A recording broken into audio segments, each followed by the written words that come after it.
I know some of you have missed this. It's time for a good old-fashioned Q&A and mail time. Sorry, I wasn't trying to threaten you.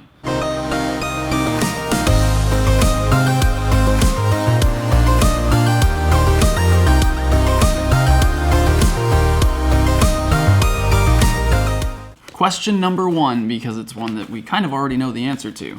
What do y'all think is going to be Larvitar's special move? Larvitar, by the way, was announced as the featured Pokemon for next month's Community Day, June 16th? June 16th, Larvitar is the featured Pokemon for Community Day, and in this... oh, sweet. In this box is... Celebi. I'm gonna bring some more light over here. Is that a little better? It's a little better, right? Celebi. My favorite Pokemon for anyone who was asking. It's a common question, but it's one I've answered several times. As for Larvitar's special move next month during Community Day, well, it kind of got leaked by the Chinese and Japanese announcements, where it seems like there was a translation issue. They were sent 2 versions, one that just says special move and one that actually reveals that the special move is Smackdown. Smackdown was added to the game data a few weeks ago. It's actually a fast move, a rock-type fast move, so this should be the first time we see a Community Day move be a fast move rather than a charge move. And since it's already in the game data, we already know how it's going to perform. And with Smackdown, Tyranitar finally will have a double rock-type moveset. It'll be the strongest rock-type Pokemon by far. It'll outclass Golem with Rock Throw Stone Edge. According to Pokebattlers simulations, Ho-Oh could be duoed with a Smackdown Stone Edge Tyranitar, or a team of Smackdown Stone Edge Tyranitars. So it's going to be a pretty powerful move, pretty meta-relevant. Rock is a great offensive type in Pokemon Go. So, Smackdown, Larvitar, that's probably what we're going to see. How do you think Alolans are going to work? This is a pretty common question. It's a question a lot of people are asking, and it's one that I really don't know the answer to, because, I mean, I don't work for Niantic, so I don't get to make these decisions. But personally, I could actually see Alolan Pokemon being released as a part of Adventure Week. Remember Adventure Week? That's really cool. Is that focused? That's like a laser-etched Mew in a Pokeball. Adventure Week last year was a rock-themed event, and we could see it as a rock-themed event again this year. That's Zapdos. That's really cool. But I could also see Adventure Week sort of being a Alolan-themed event, where Alolan variations of Pokemon are available during that time frame. Because the way that Alolan forms work in like the Pokemon world is that those Pokemon take on different forms because they exist in a different region. So Alola, the Alola region is based on Hawaii, it's a tropical region, and the lore kind of goes, these Pokemon evolved differently in this region because they live in different conditions. So for example, Sandshrew is an ice type because it lives in like the cold mountains of the Alola region, rather than in the deserts like it does in Kanto. So with Alolan forms really being region exclusives in the sense that these Pokemon are that way because they are from the Alola region, well, I don't really see how Niantic could implement them kind of in that way, unless they're all region exclusives to Hawaii, which definitely won't be the case because then 99% of the world just complains because they don't have access to them. But I could see them being released as part of a timed event or an event window, like Adventure Week or some other kind of event. The reason I think it could be Adventure Week is because we had an email a while back that teased that Adventure Week was coming back soon, and Niantic also says that Alolan forms will be released in the next few weeks. I feel like they could overlap somehow. They could also come as rewards for quests, themed quests, specific quests that award Alolan variants of Pokemon. I don't know. Regardless of what Niantic ends up doing, yeah, I'm excited to see these new forms in Pokemon Go. Another popular question that's getting asked a lot. Could Pokemon Go integration on the Switch game be how they implement PvP? And personally, I don't think so. But that's a cool level 40 shirt. I can actually wear that. I'm level 40. Hey Nick, love your channel, watch it all the time. Wanted to congratulate you on reaching level 40 with these level 40 club t-shirts from my online t-shirt store, pickyourt.com. Thanks, Carlos, I appreciate it.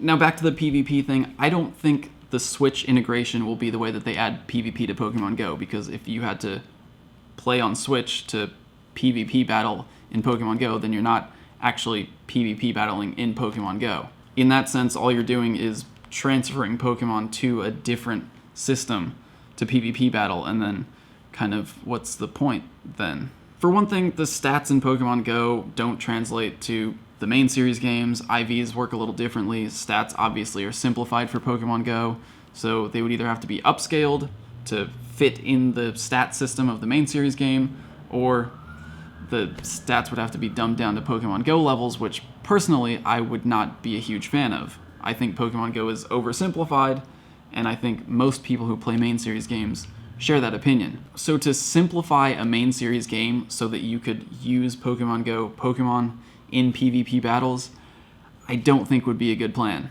I honestly don't know what the Switch integration could be with Pokemon Go, and remember that is still just a rumor at this point.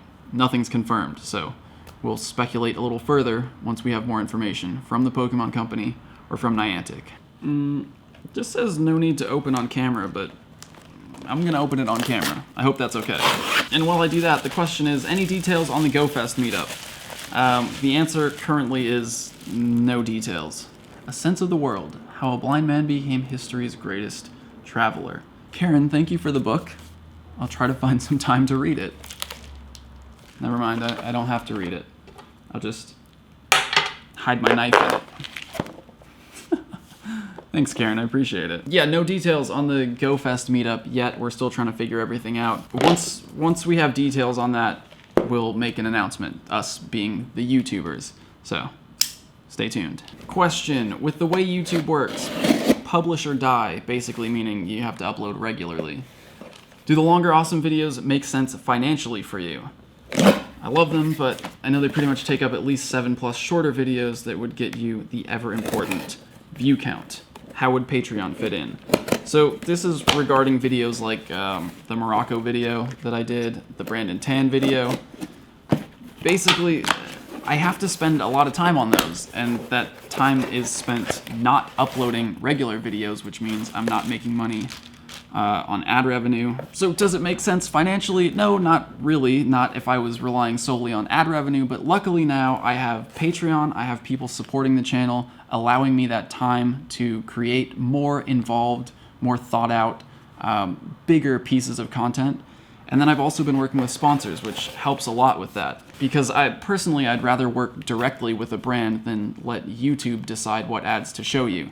At least this way I'm in control, and I can promote a product, a service, a company that I believe in, as opposed to bots choosing what to sell to you before my videos based on your Google search history. Hey Nick, this is Mark Owens from YouTube and Twitter. Sorry for spamming you with tweets. Take these gifts, 3 more packages too, as my appreciation for what you do for this community.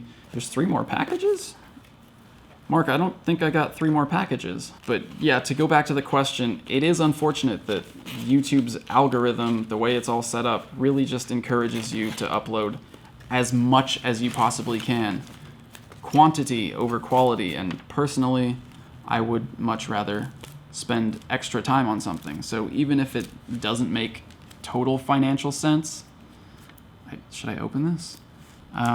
I'm just happier being able to put more time into something like that. I want to be able to spend a little extra time crafting a video and deciding what the message is that I want to share, finding the story in everything, and sharing that as opposed to just like spitting out as much daily content as I can. I've always kind of been a slow thinker. Not necessarily slow, but I like to carefully consider things before speaking, before sharing.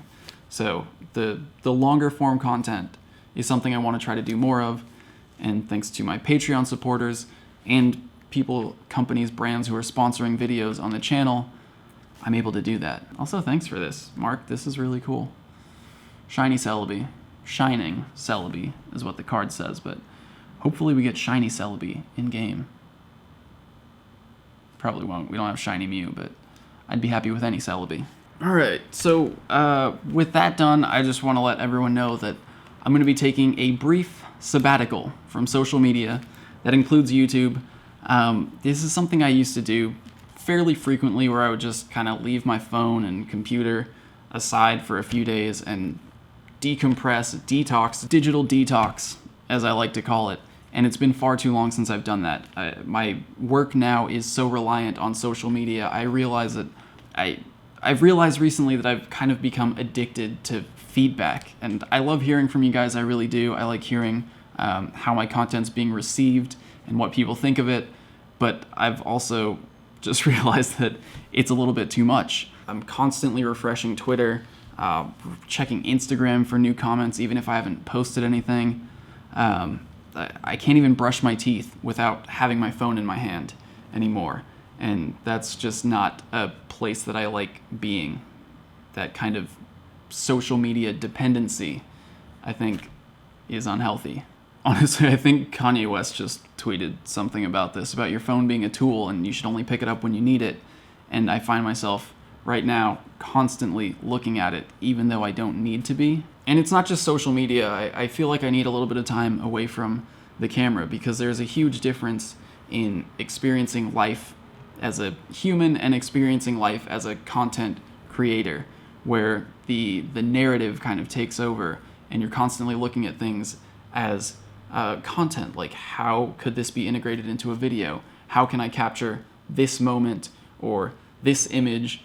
How can I make that look the best for the viewers? So I'll be taking a few days away from my phone, away from the camera. I'm going on a little trip with some friends, and a lot of friends.